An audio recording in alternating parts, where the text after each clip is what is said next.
Hey guys, another video from the Anti-Nerd here, and today I'm bringing the Spider-Boy from the new Marvel Legends wave of the retro Spider-Man. I'm really into this figure. I didn't know much about the character, but I also did my research and I bought the comics, which I'm gonna show in this video, so let's go. Spider-Boy is the forgotten sidekick of Spider-Man. He showed on the end of Spider-Verse storyline. So allegedly he's from this dimension that he's always been the sidekick of Spider-Man, but then once he comes to the main Spider-Man dimension, no one remembers about him. And I think this figure, they really fucked up not putting the crawling hands, because as you can see, it comes with fisting hands and the web hands, which doesn't make any sense since he's called the Webless Wonder. Therefore, he does not have webs, guys. He doesn't shoot webs, so he's very agile, he's very fast. He jumps around like a flea. They even make a joke about him, like, oh, this is the flea man, the flea boy. But he does not throw any webs, so they really fucked up putting these web shooting hands instead of the wall crawling hands. But I do dig this figure. I think the painting looks great. I think the backpack that comes with it and the heads, they're very well done, and it moves around quite well. Let's take a look at the articulation here. His shoes are quite dope. I think it reminds me of Nike Air Jordan, and the golden in his eyes is very well done. I think he has like a basic articulation. He's a reuse of the Ultimate Spider-Man mold that came out years ago, but this time it looks like the plastic is a little more quality, and also he's pinless. I think it has like an essential articulation, and actually pretty it moves around pretty good, considering how limited it is. And I think the painting looks really good. I really like this figure because I didn't know this character, but then when I started reading the comics, I started to dig that creation, and I think it allowed me to enjoy the figure a lot more. So as I always say, the source material is gonna be the thing that will make you enjoy a figure or not. I mean, the figure itself, yes, you can enjoy it, but if you like the character, if you like the source material, you will relate and enjoy way more. So he's allegedly shooting the webs, which, as I said, doesn't make quite sense. But as you can see, he does pose around pretty good. He does not have the ball joint in his torso. He only moves back and forth, but it's good. As you can see, he can do pretty much all the basic Spider-Man poses, and with this giant shoe that he has, it makes him look very badass. So let's put his backpack here. I think they reused a little bit of the backpack from the Superior Spider-Man. And also this monster rage mode that he has is a thing that he can activate. It allows him to be more strong, but he doesn't like it because he knows that scares people off. So that's a thing he uses, as I get it, as a last resource.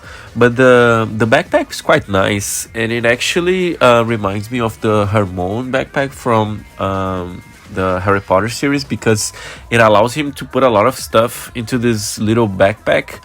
And his suit and his backpack was designed by Reed Richards from the Fantastic Four, which is quite dope. And it's like the justification for a lot of crazy suit creation in the Marvel universe from the comics. And as you can see, he does look well with the Rage Monster mode head, which I think makes him look more aggressive. And his personality is quite fun in the comics because it's very jokey, very ironic. Reminds me of the early Spider-Man when he uses a lot of his jokes against his enemies. And it's entertaining to read. I mean, they gave Dan Slott a chance to really be experimental and be weird with his style without being in the main Spider-Man magazine. This is an issue that I had that I didn't know it had Spider-Boy on it, and so this was the first time I saw Spider-Boy in the comics. It's an issue from the Spider-Man magazine. As you can see, he's fighting Spider-Man with also Spider-Man already with his tech suit.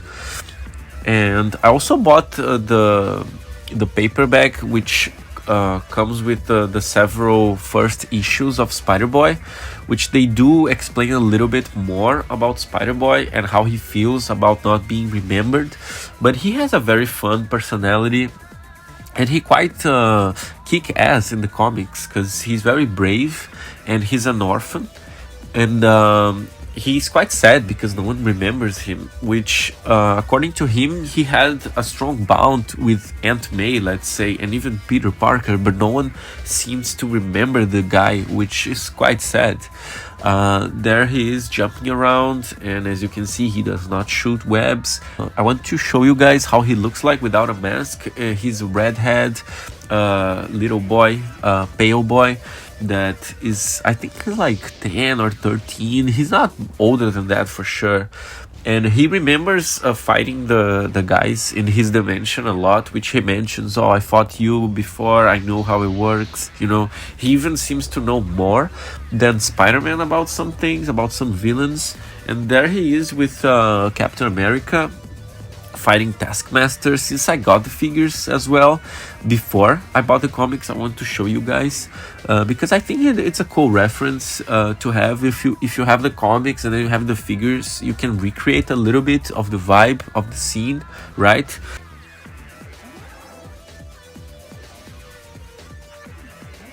So this is the Secret Wars Captain America alongside Taskmaster from the recent Cabal pack, which I think it's a dope Amazon exclusive pack. I recommend you guys to get it. Although mine, the only problem, my Taskmaster came with a head that is very easy to lose from its body, which is quite weird, but I do think it looks really nice. And they were using this body mold a lot. They also, I noticed they used the Taskmaster body mold on the Shield pack, which I also have, and I plan to do a review.